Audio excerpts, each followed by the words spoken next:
السلام علیکم اسٹوڈنٹ، امید کرتا ہوں تمام اسٹوڈنٹ خیریت سے ہوں گے۔ آج ہمارا بی فارما ہب چینل پر سیکنڈ لیکچر ہے فارماسیوٹکس کا۔ آج ہم اسے ریڈ کرنے جا رہے ہیں اور سمجھنے جا رہے ہیں۔ سیکنڈ لیکچر میں ہے کہ ڈرگس کیا ہیں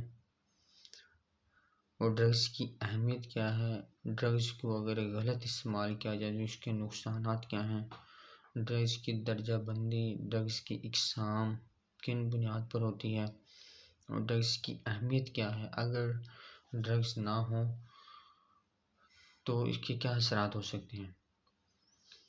پچھلے لیکچر بی فارما ہب پر ہم نے فارمیسی کے ریلیٹڈ پڑھا تھا، وہ ہمارا فرسٹ لیکچر تھا۔ اس میں یہ تھا کہ فارمیسی کیا ہے، فارمیسی کی اہمیت، فارمیسی کی اقسام کے ریلیٹڈ ہم نے کمپلیٹ تھیوری کو انڈرسٹینڈ کیا تھا۔ جن اسٹوڈنٹ نے وہ لیکچر ابھی تک نہیں سمجھا تو بی فارما ہب چینل پر جا کر وہ پہلے لیکچر کو ڈاؤن لوڈ کریں اور انہیں اچھی طرح سمجھ لیں۔ وہ اس لیے ہے کہ کمپلیٹ لیکچر یہ بی فارمیسی جو ڈی فارم میں اسٹوڈنٹ پڑھتے ہیں یہ ان کے لیے ہے۔ یہ اردو میں لیکچر بنایا گیا ہے تاکہ جن بچوں کو انگلش پڑھنے میں تھوڑی سی مشکل ہوتی ہے تو وہ اس اردو والے لیکچر کو ریڈ کر کے اپنے آپ کو ریڈ کر کے اچھی طرح سمجھ سکتے ہیں، تاکہ انہیں اپنے لیکچر جو وہ ایگزام کے حوالے سے تیار کریں انہیں اچھی طرح سے یاد ہو جائے۔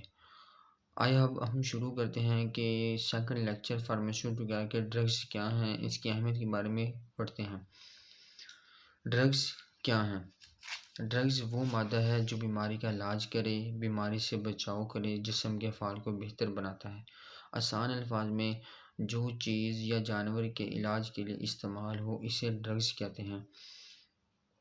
فار ایگزامپل جب ہمیں کوئی مسئلہ ہوتا ہے، بخار آ جاتا ہے یا کوئی زخم وغیرہ نکل آتے ہیں تو ہمیں پین ہوتی ہے، تو ان چیزوں کو روکنے کے لیے، ڈیزیز کو ختم کرنے کے لیے تو ہم ڈرگس ادویات کا استعمال کرتے ہیں جو ہمارے علاج میں بہتر کردار ادا کرتی ہیں اور ہمارے ڈیزیز کو ختم کرتی ہیں، تو اسے ڈرگس کہتے ہیں۔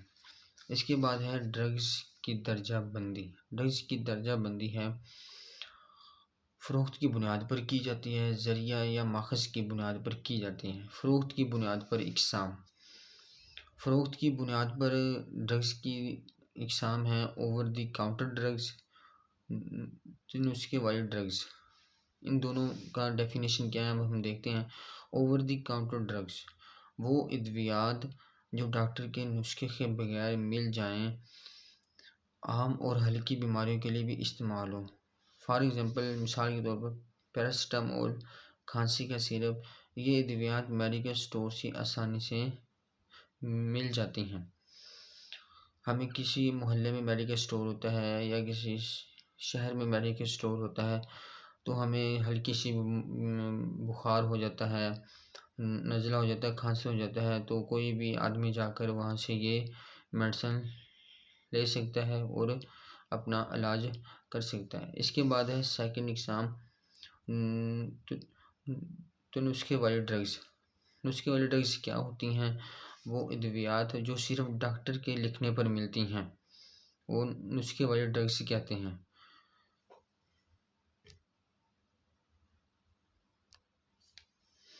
نسخے والی وہ ادویات ہوتی ہیں جو ڈاکٹر کے مشورے سے ملتی ہیں، ان میں زیادہ طاقتور ہوتی ہیں، غلط استعمال سے نقصان ہو سکتا ہے۔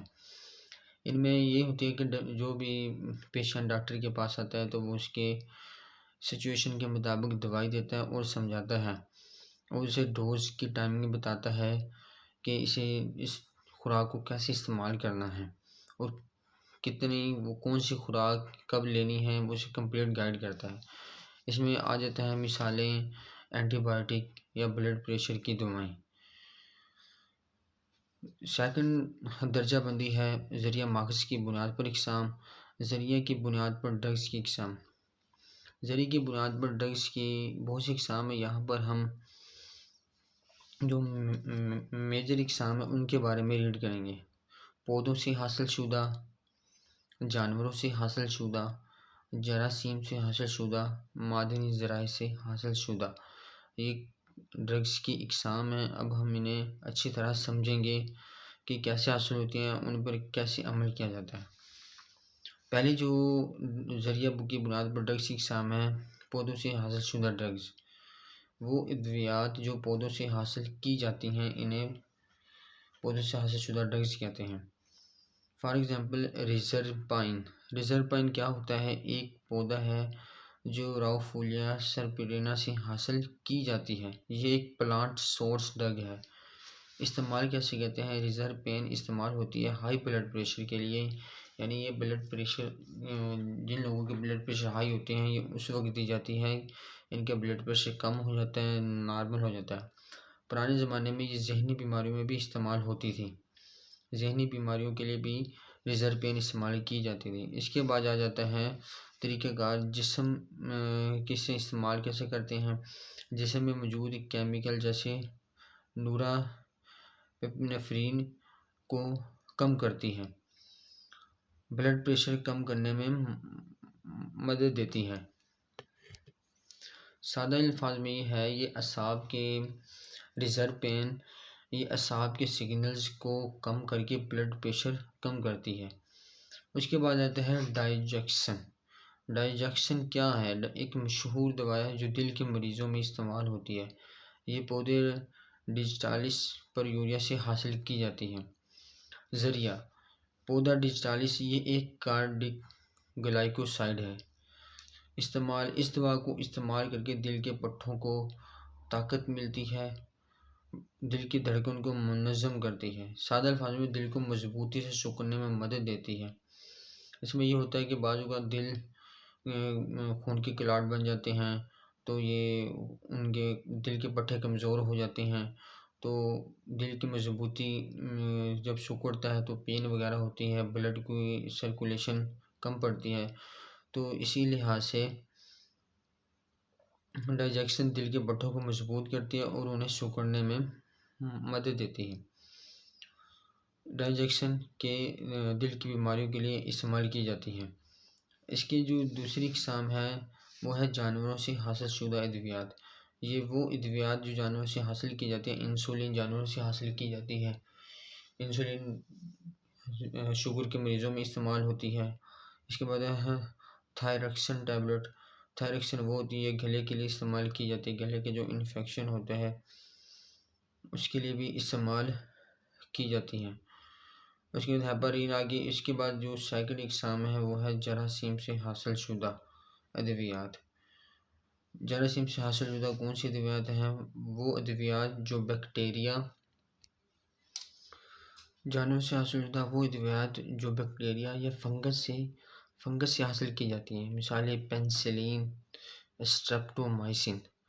یہ وہ ادویات ہیں جو بیکٹیریا یا فنگس سے حاصل کی جاتی ہیں اور انہی ادویات کو چینجنگ کر کے لیبارٹری میں ادویات بنائی جاتی ہیں اور پھر انسانوں اور جانوروں کے علاج کے لیے استعمال ہوتی ہیں۔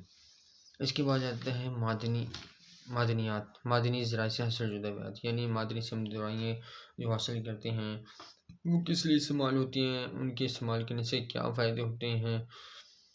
معدنی ذرائع سے حاصل شدہ ادویات وہ ادویات جو معدنیات سے حاصل کی جاتی ہیں۔ مثال کے طور پر آئرن خون کی کمی کو پورا کرتا ہے۔ آئرن کی انجیکشن ہوتی ہیں، ٹیبلٹ ہوتی ہیں، میگنیشیم سلفیٹ ہوتا ہے، میگنیشیم سلفیٹ۔ اس کے بعد زنک ہے۔ یہ جو مثالیں ہیں یہ معدنی ذرائع سے ادویات وغیرہ حاصل کی جاتی ہیں۔ اس کے بعد معدنی ذرائع، اس کے بعد آ جاتا ہے نیم مصنوعی دوا۔ نیم مصنوعی دوا کیا ہوتی ہے؟ وہ دوا جو قدرتی ذرائع سے لی جائے پھر لیبارٹری میں اس میں تبدیلی کی جائے۔ مثال جیسے اموکسیسلین ہے، سیفکزائم ہے۔ وہ ادویات جو قدرتی ذرائع سے حاصل کرتے ہیں پھر لیبارٹری میں اس میں چینجنگ کرتے ہیں تو وہ نیم مصنوعی دوائیں کہلاتی ہیں۔ ان میں اینٹی بائیوٹک اموکسیسلین ہے، سیفکزائم سیرپ ہے۔ اس کے بعد جاتا ہے مصنوعی دوائی۔ مصنوعی دوا کیا ہوتی ہے؟ وہ دوا جو مکمل طور پر لیبارٹری میں تیار کی جائے اور ہمیں قدرتی ذرائع سے حاصل نہ ہو، اسے مصنوعی دوائی کہتے ہیں۔ مثال کے طور پر ہے پیراسیٹامول ہے، آئبروفن ہے، بخار کے استعمال ہوتے ہیں۔ اس کے بعد ہے جنرک نام کیا ہوتا ہے؟ جنیرک نام کیا ہوتا ہے؟ دوا کا اصل نام جو ہر جگہ ایک جیسا ہوتا ہے اسے جنرک نام کہتے ہیں۔ دوا کا اصل نام جو ہر جگہ ایک جیسا استعمال ہوتا ہے جنرک نام کہتے ہیں۔ مثال کے طور پیراسیٹامول، پیناڈول، ایک میڈیکل اسٹور پہ دوسری میڈیکل اسٹور ایک ہی نام استعمال ہوتا ہے۔ ان کا برانڈ نیم کیا ہوتا ہے؟ کمپنی کی طرف سے دیا گیا نام برانڈ نام ہوتا ہے۔ مثال کے طور پیناڈول، کیلپول۔ ایک ہی جنیرک دوا مختلف کمپنیوں کے مختلف ناموں سے ہم خرید سکتے ہیں۔ اس کے بعد آتا ہے کیمیکل نام کیا ہوتا ہے؟ وہ دوا کا سائنسی نام جو اس کے کیمیکل ڈھانچے پر رکھا جاتا ہے۔ مثال کے طور پر پیراسیٹامول کا کیمیکل نام ہے این اسٹائل پیرا امین فینول۔ یہ پیراسیٹامول کا کیمیکل نیم ہوتا ہے۔ اس کی طاقت جو ہوتی ہے، اگر طاقت دیکھی جائے پیراسیٹامول ٹیبلٹ کی 500 ملی گرام ہے، پیراسیٹامول 250 ملی گرام ہے۔ ملی گرام مقدار کو ظاہر کرتا ہے، اس میں 500 مقدار ملی گرام ہے، اس میں 200 ہے۔ تو آج ہم نے ڈرگز پڑھا ہے، ڈرگز کی اقسام کے ریلیٹڈ پڑھا ہے۔ امید کرتا ہوں آپ کو یہ لیکچر سمجھ آئے گا۔ اگر آپ کو یہ لیکچر اچھا ہو، سمجھ آئے تو لائک کریں، سبسکرائب کریں اور ایک چھوٹا سا کمنٹ لازمی کریں۔ اس کے بعد ہم ملتے ہیں اگلے لیکچر میں۔ اب کے لیے اللہ حافظ۔